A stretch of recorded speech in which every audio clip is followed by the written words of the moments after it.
Welcome back guys to this brand new video. In today's video we're gonna test the Harlem Peak.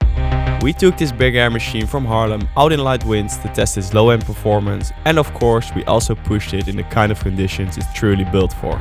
Enjoy! We already did a previous video on all the technical aspects of this kite, so if you want to check that one out, click here. And if you want to see all the action, stay tuned for this video. So conditions are around 18 up to 22 knots. We've got a 12 meter, so let's pump it up and rip it.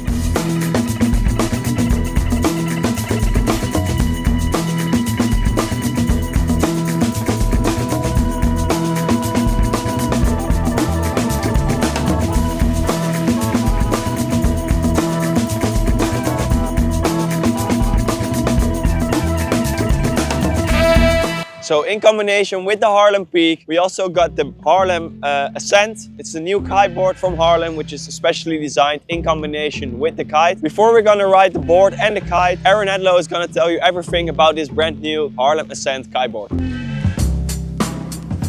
This is the new Ascent from Harlem. Been working on this board recently and I'm so happy with how it's turned out. We've tried to make this board to really be able to push the level. It's perfect for big air.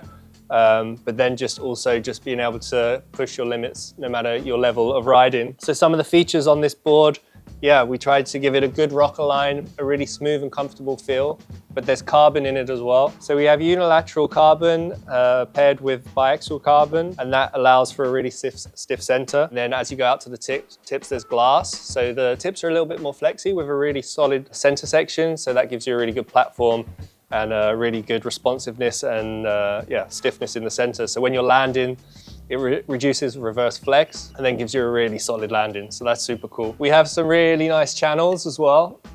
This is a super deep kind of double concave. And then we've got like a single channel running through the center. This is to allow, again, for soft landings and to keep board speed. The water flows through here, super nice, keeping good board speed. And then when you land, it also disperses the water, breaks the water upon landing, and I think that's one thing you'll really notice with this board is that it just lands so smooth and comfy. We always try and pair it with the kites, of course, especially the Peak, and that means having a really fast board so you can really gain that apparent speed. And then the way this board carves into the wind is really cool as well. You're really able to take a lot of grip, leave the tail in the board for a long time, really carve up into the wind. That gives you that line tension and that amazing pop to really have confidence when you do your jumps, if you want to do kite loops or big air. So all together with the pads, straps, the whole combination that we try and make at Harlem is what gives you the amazing overall package to give you the best performance on the water.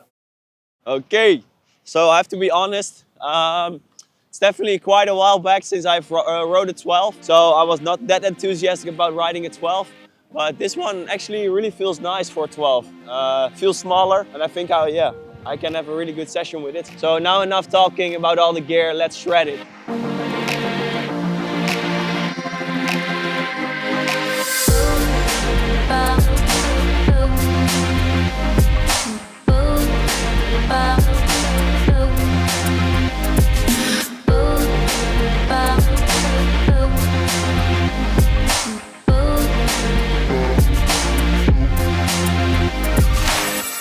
So I'm riding a 12, but for a 12, actually, it's quite responsive.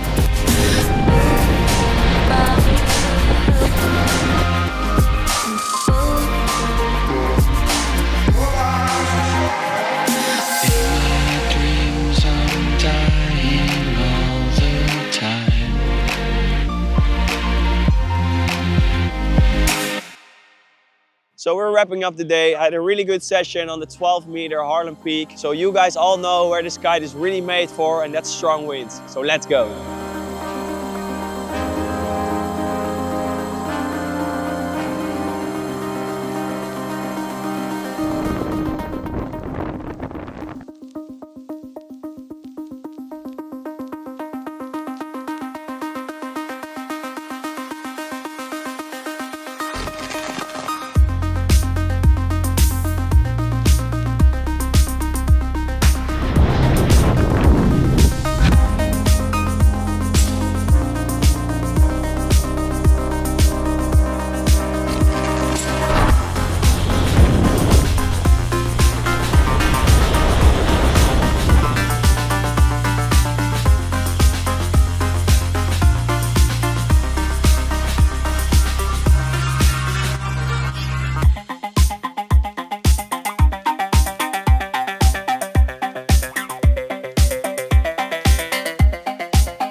Alright, that's a wrap. I did 2 awesome sessions on the Harlem Peak and also did some downwinders which we didn't film but were also great. So now that I've spent 6 hours on the 12, 4 hours on the 9 and 2 hours on the 7, I'm ready to tell you everything about this Harlem Kite and share my experience with you guys. So let's dive in. So first off, this kite has a very low bar pressure. Sometimes on kites which has a low bar pressure, the kite feels quick, but it's not that quick. On this kite, the kite is generally quick. Yeah, it really impressed me. Even on the 12, which is laying behind me, in low winds, I could feel that this kite is quick, but still has that low bar pressure feeling, which I sometimes need to get adjusted to it. But I actually liked it on this kite, which impressed me. So a little downside of the Peak is that it does not have a backline adjustment on the kite or the bar. So if you're looking for some adjustments on the bar pressure, it's unfortunately not possible, but it flies very, very good out of the back. So small, minor detail.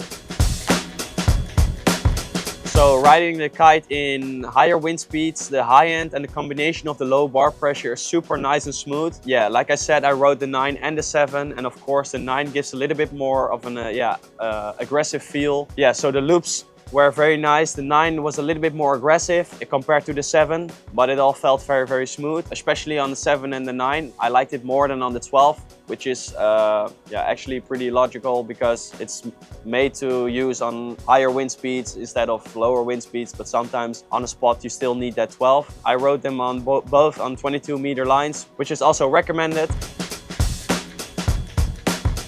So to dive a little bit deeper into the Kiteloops, the smaller sizes loop super smoothly and has a very quick catch after you kite loop. You see also on the videos, and if we watch the recording back from the kite sessions, that the kite turns around its tail. It uses the speed of the turning to recover very fast, and that gives you a very confident feeling because you always know that the kite is coming up back to you. It helps with progressing, and also if you're a little bit scared on looping on bigger sizes like myself, I had that in the previous years because I'm not that heavy.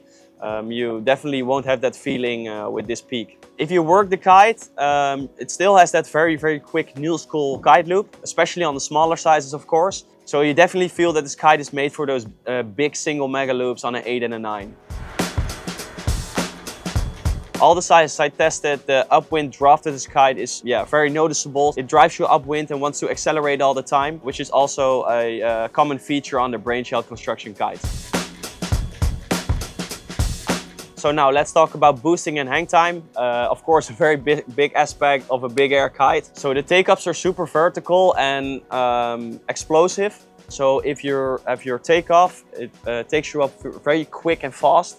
That's a big plus, especially if your timing isn't perfect all the time. Let's face it, we're not all perfect when it comes to kiting, especially in big air conditions. You have the choppy waters and sometimes you just fuck up your takeoff. But yeah, the Peak definitely has a solution for that, and you see that it still wants to take you up, even if your takeoff is not that great. So you can make a good jump out of a shit takeoff. That being said, the hang time wasn't as much as I hoped for, but definitely has more than your average 3-strut kite. On the 9 and the 12, you definitely have more hang time than I had on the 7. Still good, but I expected a little bit more. So all in all, this kite easily earns its place along the top tier high performance big air kites on the market. This kite is made for your first kite loops up to your 32 meter kite loops on Tarifa like Lorenzo Casati did. It's available at Kitemana, so if you have any questions about this kite or about the Harlem range, drop a comment down below or contact us on kitemana.com. Thank you for watching and I'll see you on the next video.